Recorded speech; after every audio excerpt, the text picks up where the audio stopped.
Lu semua yang nonton video ini dengar baik-baik ya. 2026 itu tinggal 2 bulan lagi. Dan gue percaya 90% yang nonton video gue ya. 90% nonton video gue dari awal tahun sampai sekarang itu masih jadi pecundang yang sama. Lu mulai diri lu di 2025. Lu kebanyakan itu masih jadi pecundang yang sama ya, yang takut ngambil aksi untuk merubah diri lu. Lu habisin waktu lu ya nonton influencer yang gak berguna, nonton entertainment yang gak penting ya. Lu baca-baca berita, lu baca berita ekonomi, lu baca ini mau begini, itu mau begitu. Cuman hidup lu gitu-gitu aja ya. Dompet lu sama-sama tipis, hidup lu sama-sama gak berguna. Tangan lu itu masih diem ya, kelakuan lu tuh gak ada ya, dan dompet lu juga jadi gak ada isinya. Lu gak perlu bohong ke diri lu sendiri. Lu bahkan nonton video ini karena lu takut ya untuk jadi pecundang. Lu takut dilihat sama keluarga lu sendiri bahwa lu adalah orang yang gagal. Lu takut dilihat sama circle pertemanan lu bahwa lu cuman lu yang gagal.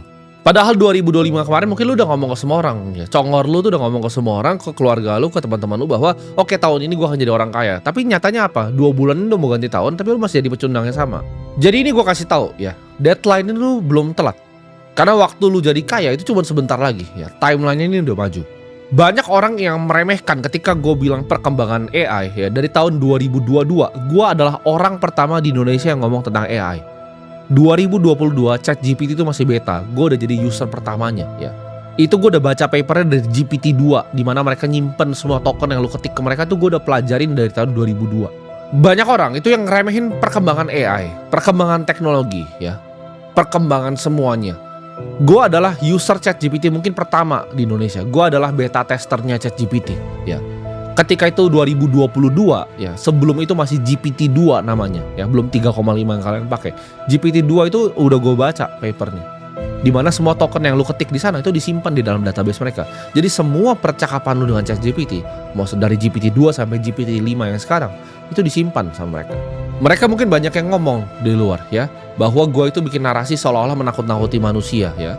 Kalau orang yang awam tentang ini mereka bilang oke, ini hanyalah sebagai alat untuk manusia. Iya, untuk manusia yang mau belajar dan manusia yang pintar. Tapi ini untuk dunia ini pertama kalinya ya. AI, kepintaran dan fisik ini akan bergabung. Ketika ini dua sudah bergabung, lu jadi pecundang sampah di sana nggak akan diperlukan lagi. Nanti akan ada yang tanya, gimana kalau misalnya yang bawahnya berontak? Dulu yang bawah berontak ya, ketika yang bawah berontak, yang kaya ini nggak bisa ngapa-ngapain. Kenapa? Karena mereka harus ngejahit, mereka harus ngelinting rokok. Pabrik-pabrikannya nggak bisa diganti. Jadi ketika mereka demo ya harus diturutin mau lu apa. Tapi ketika semua orang itu secara fisik yang ngelinting rokok bisa diganti robot, akibatnya apa? Ya lu bisa jawab sendiri ya, apakah orang-orang itu masih dibutuhkan atau enggak? Orang itu kebiasaan ya, suka dengerin kebohongan yang enak didengar ya, dibanding kebenaran yang pahit. Kebenaran yang pahit itu justru sebenarnya lebih membangun. Kebenaran tuh kadang emang bikin sakit di awal. Kalau gue ngomong kayak begini, sebenarnya semua video gue tuh adalah IQ test. Kalau lu merasa tersinggung sama video gue, berarti IQ lu rendah. Kebenaran tuh memang sakit di awal. Lu di awal dengar mungkin banyak dari lu yang awalnya nonton channel ini 3 juta orang yang nonton di sini tuh awalnya nggak suka dengan gue. Memang kebenaran itu nggak enak di awal. Tapi dibandingkan kebohongan enak, gue mending kasih kalian kebenaran yang pahit. Kebenaran tuh akan bangun fondasi kalian ya. Justru nggak enak didengar di awal, tapi ini bangun fondasi kalian di akhir.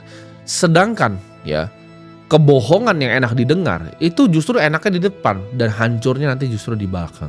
Lu kalau masih miskin, lu telan ego dan dengarkan apa yang sedang gua ajarin ke lu di sini. Gak usah jadi orang yang sok pintar kalau lu masih miskin, karena gak ada yang lu tahu di dunia ini. Artinya buktinya masih miskin. Bukti intelektual sejati itu ketika dia bisa dapatkan apa yang dia mau di hidup ini. Ya. Dan hidup ini membutuhkan uang. Jadi gua yakin kalau orang itu gak kaya pasti gak gitu pintar orang. Waktu lu itu udah habis, jadi lu harus stop berada di zona yang nyaman. Lu ngerasa lu enak gitu kan, punya gaji bulanan ya, memang nyaman dan enak rasanya. Punya gaji bulanan tuh nyaman dan enak, itu kayak obat bius. Lu cuman mastiin bahwa oke, saya bisa makan hari ini ya, saya bisa pulang naik motor, enak gitu gaji bulanan. Lu akan lari di tempat terus ya kalau mindset lu cuman pikir gaji demi gaji ya. Lu harus mikir gimana caranya setelah lu udah pulang nih, lu kerja 9 jam, apalagi yang lu harus kerjain untuk dapat income tambahan. Kita ngomongnya income bukan cuma gaji di sini. Entah lu belajar otomisasi AI, lu belajar gimana cara jadi clipper, lu bikin sistem yang banyak sekali clipper lu. Lu harus pelajari sesuatu itu, lu belajarin crypto trading ketika pulang. Lu cari gitu, gimana caranya AI automation, gimana caranya crypto trading. Apapun itu lu harus berani kerjain, yang penting income lu tuh bisa nambah. Lu jangan bangga gitu, lu cuma nabung di bank pakai gaji UMR lu, itu uang lu gak akan kemana-mana ya. Lu kayak kakek-kakek aja nabung di bank. Ada sisa pun dari gaji lu yang kecil itu ketika ditabung ya, dimakan inflasi, lu pasti jadi orang miskin yang sama. Lu gak akan pernah bisa beli rumah, lu gak akan pernah bisa beli mobil ya. Karena sekarang ya, yang dulu kelas menengah itu kelas bawah sekarang. Ketika lu lihat lu pengen belanja rumah, semuanya sudah mahal sekali. Rumah 2 miliar tuh udah gak proper, rumah 1 miliar tuh udah gak bisa ditinggalin. Lu harus tingkatin income, lu besarin jumlah uang yang bisa disimpan dan lu investasikan di aset-aset yang langka dan diinginkan banyak sama manusia, aset-aset masa depan. Lu jangan nabung di bank, lu belinya Bitcoin, lu belinya indeks Nasdaq, lu belinya Chinese tech. Lu pelajarin aset-aset langka yang diinginkan sama banyak orang tuh apa. Lu jangan stuck di rasa aman, karena di dunia ini gak ada yang aman. Ya lu rasa aman dengan gaji lu, besok lu dipecat sama bos lu, apa yang aman? Lu rasa uang lu aman di bank, dimakan inflasi besok. Lu jangan ngerasa lu udah kerja keras ya, cuman kerja dari jam 9 pagi sampai jam 5 ya. Habis itu lu nyalain YouTube, lu nonton influencer sampah lagi. Lu kalau mau dengerin video gua pun, lu dengerin di jalan pulang gitu. Ketika lu kerja, lu jalan pulang, lu di KRL dempet-dempetan lu dengerin video gua. Lu di mobil lu yang LCGC itu lu dengerin video gua ya. Ketika lu sampai ke rumah, lu udah gak nonton video gua. Yang lu lakukan apa? Aksi. Oke, ini gimana nih ya, udah sampai rumah nih, income-nya nambah lewat mana? Gua belajar apa nih ya? Gimana caranya gua ngerti AI? Gimana caranya gua ngerti trading crypto buat dapat income tambahan? Mulai pelajarin gitu. Jangan cuma lu nonton-nonton begini di malam hari, lu angan-angan lu tidur besok kerja di kerjaan sampah lu lagi. Gue percaya ya, kalau uang ini, lu anggap uang lu, uang gua, semua konglomerat di dunia itu uangnya dijadiin satu ember gede gitu ya. Habis itu dihitung jumlah manusianya ini, 8 miliar ya kan, sekian. Dibagi duitnya ya kan, dibagi rata. Itu dalam waktu 1 tahun, udah balik lagi uangnya ke gue punya triliunan lagi, lu miskin lagi. Lu tahu kenapa? Karena uang tuh cuma datang ke mereka yang layak, uang tuh datang ke mereka yang pintar ya. Uang tuh datang ke mereka yang tahu cara ngerti main gamenya. Ada yang mungkin denial gue ngomongin, enggak apa sih gue tabung di deposito, enggak, lu goblok gitu. Makanya ada desa ya, yang waktu itu dapat mobil, lu lihat semuanya sekarang. Ketika mereka dapat uang banyak, mereka beli mobil, rame-rame itu miskin semua. Karena miskin itu mental. Jadi jangan ngerasa, oh lu saya nggak privilege, saya nggak ini, saya nggak punya kesempatan. Lu goblok. Udah. Gitu. Lu miskin sama dengan lu manusia goblok. Gak mungkin lu bisa pintar kalau lu miskin. Kemiskinan itu adalah penyakit kayak wabah. Satu desa dapat uang banyak, mereka beli mobil, ya kayak wabah, miskin lagi pasti. Desa itu memang ditakdirin yang udah miskin gitu orang-orangnya. Ya lu harus ambil aksi. Tadi gue bilang tadi, lu pulang income-nya gimana tambahin ya. Ketika lu diajak nongkrong teman-teman, lu pikir nih kalau nongkrong keluar duit berapa ratus ribu nih. Ini kalau gue investasikan masa depan future value-nya berapa. Lu harus pikir, apakah keputusan yang saya bikin hari ini 10 tahun lagi akan matters atau enggak? Itu framework-nya gitu. Ketika gue mau investasi, ketika gue mau lakukan suatu usaha, ketika gue mau lakukan suatu aksi, apakah video yang gue bikin ini saat ini gue bacot di depan kamera ini ya buat ngomong ke orang-orang gak berguna kayak lu itu, apakah akan berdampak nih 10 tahun? Kenapa? Karena misi gue pengen bebasin lu semua dari rantai finansial. Gue pengen bebasin lu semua dari sistem perbudakan finansial. Makanya video ini gue bikin gitu. Jadi gue tahu yang ngerjain juga cuma sedikit, paling cuma 10.000 orang yang ngerjain. 3 juta nih manusia nih semuanya pecundang, paling 10.000 yang jadi orang. Nah lu mau jadi salah satu dari 10.000 itu atau enggak?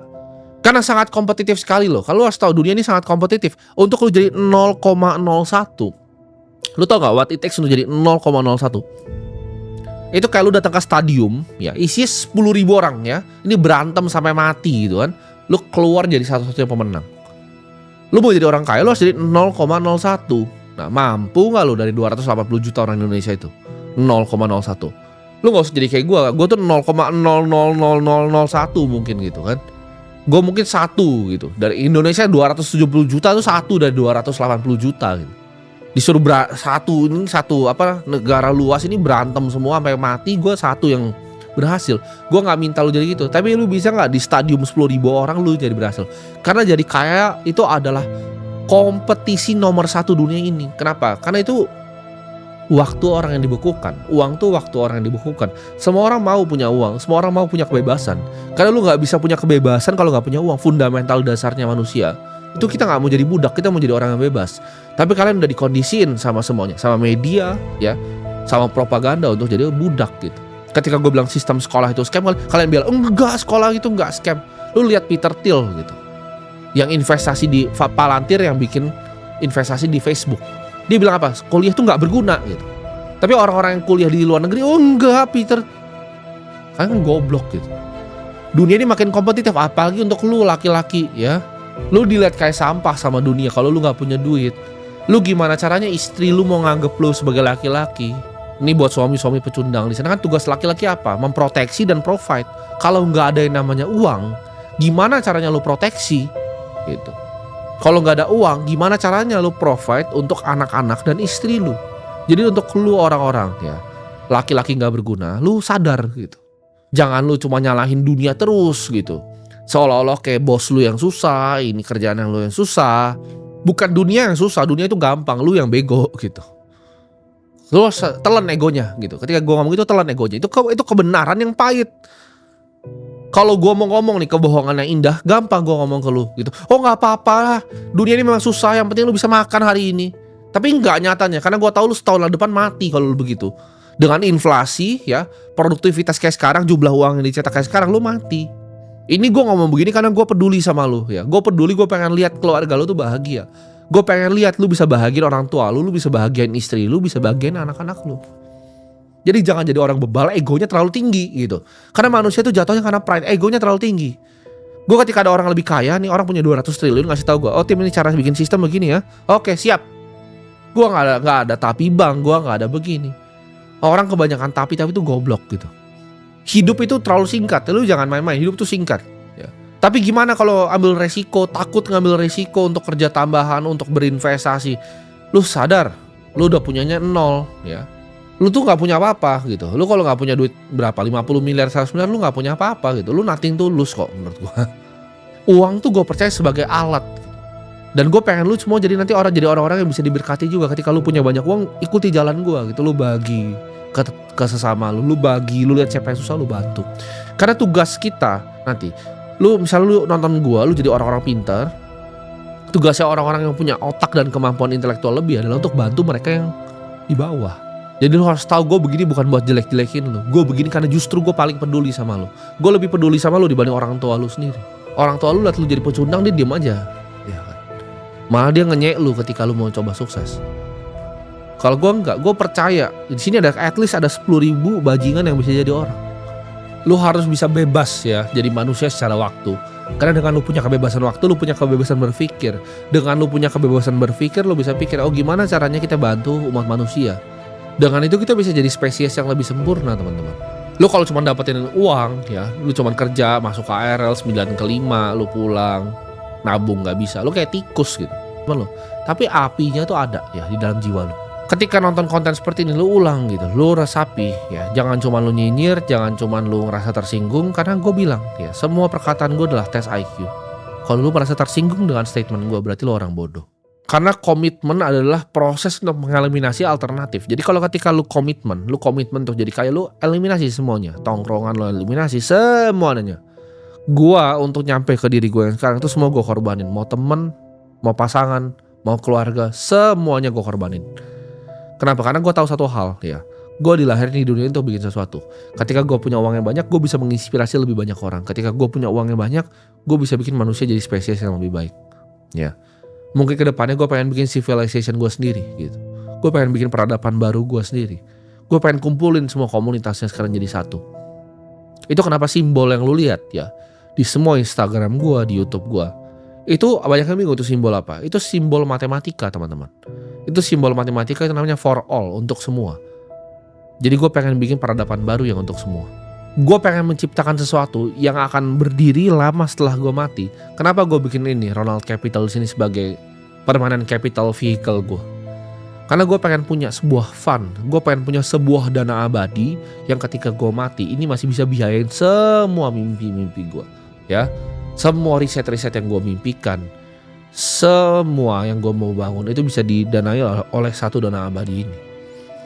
Makanya gue bikin institusinya, gue bikin juga tempat belajarnya, gue bikin akademinya, gue bikin dana abadinya, gue bikin foundationnya. Ini semua fondasi, karena gue percaya ya, rumah yang dibangun di atas pasir itu gampang runtuh, tapi sedangkan rumah yang dibangun dengan fondasi yang kokoh, mau ada badai segala pun tuh gak akan kenapa-napa. Yang gue lagi set itu adalah fondasi-fondasinya. Dan gue akan lagi nyari apa? Penerusnya. Siapa yang bisa nerusin visi gue ini? Siapa yang bisa nerusin mimpi-mimpi gue?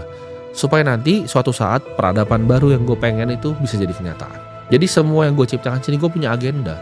Gue pengen kalian bisa bebas finansial, kenapa? Gue pengen kalian ikut di dalam peradaban baru gue. Jadi lu jangan nunggu lagi, lu udah tahu harus ngapain tadi ya. Lu udah tahu persis lu harus ngapain, waktu lu tinggal 2 tahun lagi. Ya, dan gak lama. Jadi sampai jumpa di puncak gunung.